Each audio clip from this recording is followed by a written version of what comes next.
Hello, hello, Love Advice TV community. Coach Adrian here today, Friday, August 9th, for this week's live video and live Q&A. Hello to Kara Mew, first person to come on and to comment. It is my pleasure to be able to be live with you and to answer your most pressing questions, as well as provide you with the latest tips, tools, things that have happened during this week's coaching sessions. Thank you, Kara, for waiting for this live. I'm very, very excited to be able to do this live uh, for you today. So I want this video is going to be about sealing the deal, and by maximizing your attraction power, basically. And a lot of the coaching sessions that I had this week were with individuals who were on speaking terms with their significant other in one way, shape, or form, whether it was through a long distance or short-term relationship, whether people were going through divorces or working together. Quite a few of my clients were actually on speaking terms. And the challenge for them was, how do we go from talking to one another to being in a committed relationship again? And because so many of you were facing this challenge, I thought that it would be an appropriate topic to address today. But before we get into this, as promised last week, I wanted to also pick out a topic that was asked by someone that in the comment section from last week's YouTube live. And I also wanted to give a shout out to Ria Pajalian. As promised, we interacted through the comment sections, and I promised to give you a shout out. And so here it is. Please do tell me where you're logged in from. Say hello, Assad. Thank you. Tell me where you are in the world. And it's always a pleasure to be able to interact with you guys. So Marissa and Holland, hello to you too, and to everyone else. So Alexis asked in the comment section about taking a break. And I wanted to, as promised, address some of the comments and the questions that were asked. And so, why do people ask to go on a break? And from my experience, there are three main scenarios that I've seen when couples ask to go on a break. The one that is perhaps what you don't want to hear, but what I do often see is when people are using the break label as a first step towards a breakup. Perhaps they feel guilty, perhaps they don't want to hurt you, or they don't know how to break up, and they ask for a break in order to start to distance themselves. This is something that I have seen in the past. And if that's the case, don't despair. It doesn't mean that you've lost them forever. You can still get back together. It's still a break and not a breakup. So it shows that there's still something that they're holding on to, even if it's a first step towards a breakup. It's not the end of the world. This is the first scenario that I usually see. The second scenario is when people use the break label to force your hand, to force you to change. Very often, when an ex is fed up by some aspect of the relationship, perhaps it's because they've asked you to change something over and over and over again, and you say you're going to do it and you don't do it, or perhaps you're ignoring them, their requests, you're not taking them seriously, and people will use the break label, let's go on a break, in order to really shake things up and to try to gain power and control in the dynamic. And this is obviously better than the first scenario that we discussed here. It usually means that they, want to make things work. They just aren't happy with the way things are at the moment.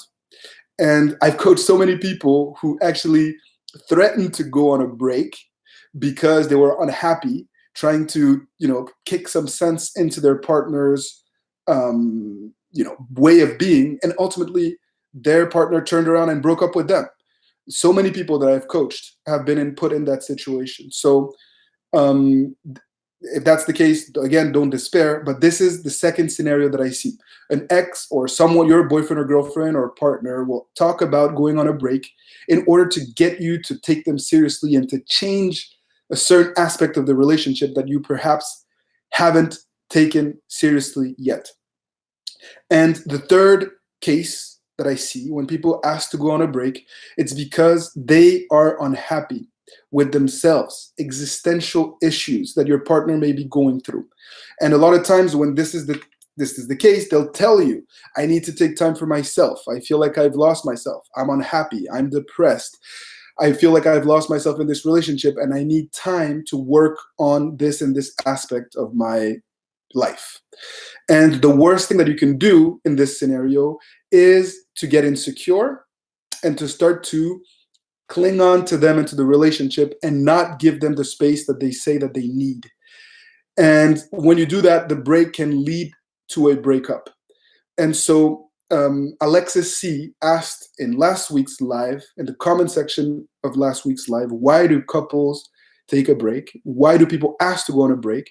And based on my years and years of experience, having coached way over 10,000 people, this is the three big trends that I've seen, Alexis. Number one, it may be that it's the first step towards a breakup and they don't know how to break the news. Number two, it may be their way of trying to get your attention so that you're going to change either an aspect of your personality or shortcoming or take them more seriously. Or number three, it may be that your partner is going through some sort of existential crisis and they need to figure themselves out. So this was to address this question of taking a break. Rafiq Ahmad asked, my ex just wants to be friends after no contact. What do I do? And I wanted to also take some time here to talk about this. If an ex wants to be friends, it is a fantastic news. So many of the individuals that I work with can't even be friends with their significant other. The ex just doesn't want to have anything to do with you. And many of you know that this is a very real reality because you don't have the means to be able to interact with your ex on a day-to-day basis. And so if your ex wants to be friends after a no contact period, Rafiq, this is a fantastic sign. And you need to nurture that communication platform in order to showcase your change, in order to recreate excitement in the dynamic, and to show them that you aren't desperate. Okay? Now, if your ex wants to be friends, but then acts like you guys are together, flirts, or tries to sleep with you, be careful. They may be trying to be friends with benefits. They want the best of both worlds, and that can be a very difficult and dangerous scenario to be in, or situation to be in. So most of the time, the overwhelming majority of time, when an ex wants to stay friends, it's good news. Now, if your ex wants the best of both worlds, they want to be friends, but then, they also want more when they want to, be careful and make sure that you're setting healthy boundaries. So this leads us to the topic of today's video, which is how to seal the deal when talking with an ex. Sometimes it's after no contact. Sometimes it's because you're on a break. And sometimes it's just because you've done the work and you've been able to reestablish that communication platform, but you don't know how to get over the hump. You don't know how to get them to commit to be in an official relationship again like you were the first time around. And I wanted to do this very important topic because a lot of the people that I coached this week, my clients in private coaching sessions, many of them found themselves in that particular situation. So I gave them tailored advice, and sometimes little details end up basically defining the pathway forward, the roadmap forward. But there were three key pillars, principles that no matter what type of relationship you're coming out of, even if your ex is with a rebound, even if it was a short-term relationship or a long-distance relationship, you're going to need to keep these three pillars at the forefront of your game plan and in your head. So the first thing when looking to seal the deal is you need a renewed sense of confidence. If you are walking on eggshells, if you're insecure, if you're putting your ex on a pedestal, if you don't believe in yourself and your ability to make this person happy, it's going to be very difficult to maximize your attraction power. Confidence is so important in the process of getting an ex back that very often this is the first thing that I basically request of my clients to work on. You need that confidence. You need to believe in yourself in order to be attractive to the one you love. And the first time around, when you guys first started dating, you had that confidence. And that's what helped them fall for you moving forward and trying to win them back. The second pillar that is very, very important is to make sure that you are detached. Once you have regained a sense of confidence, it's important to make sure that you also have a sense of detachment. If you're not detached from the outcome, if you're desperate to be with them, you're not going to be able to seal the deal. Your ex is going to feel like you're trying to manipulate them, and they're going to see the person that they broke up with, which can be very, very dangerous for your long-term prospects, long-term chances of sealing the deal. So when we talk about detachment, we obviously talk about detachment from the outcome of winning them back. It's also detachment from your ex. You cannot put them on a pedestal. You need to have been able to have found this new sense of identity. Otherwise, you're not going to be able to seal the deal. And most importantly, there needs to be detachments when it comes to emotional independence. If you are still putting your ex on a pedestal, like I just talked about, it's very, very difficult to seal the deal. So we talked about confidence, we talked about detachment, and the third pillar is well-being. Your level of genuine happiness is absolutely directly linked to your ability to seal the deal. You can be confident and detached. If you're not truly genuinely happy, you're not maximizing your attraction power, and your ex will not be inspired by you and by what you have to offer. And this is real gold that I'm sharing with you guys, because if you're on speaking terms with your ex and you have these three pillars incorporated in your roadmap and in your plan, I guarantee you that the odds are that it's just a matter of time before something happens, before you will be able to cross the barrier of intimacy and attract them again in a significant way. Confidence, detachment, and well-being will help you maximize your attraction power and seal the deal with your significant other. If you guys feel inspired, if this is resonating with you, please like it so that I know that I have a receptive audience here and that you guys are understanding what the key message of this video, which is very, very, very important. If you want to seal the deal, this is it. Once you've understood that, you can build your roadmap along those three pillars, and it's just a matter of time before you will be able to seal the deal. And if you don't know how to go about doing that, again, you know that Alex, Natalie, Abby, and myself are always here to accompany you on a one-to-one basis during private coaching session. It's my understanding that my internet connection has been a little bit shaky. I'm sorry about that. I hope that you were able to get the key message from this video, which I think is very, very important. So as always, I like to leave a few minutes to answer your most pressing questions. And so if you have questions for me, by all means, please be sure to leave them in the comment section below, and it'll be my pleasure to take a few minutes now to provide you with some answers.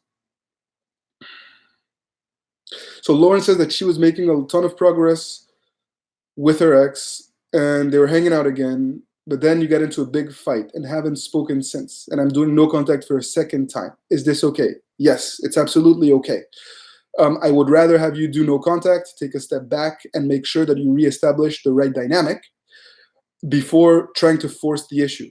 If it was your fault, if you lost your cool, or if you did something that you feel led to this fight, it's important for you to also acknowledge that at some point in order to make amends and to rebuild a healthy relationship moving forward.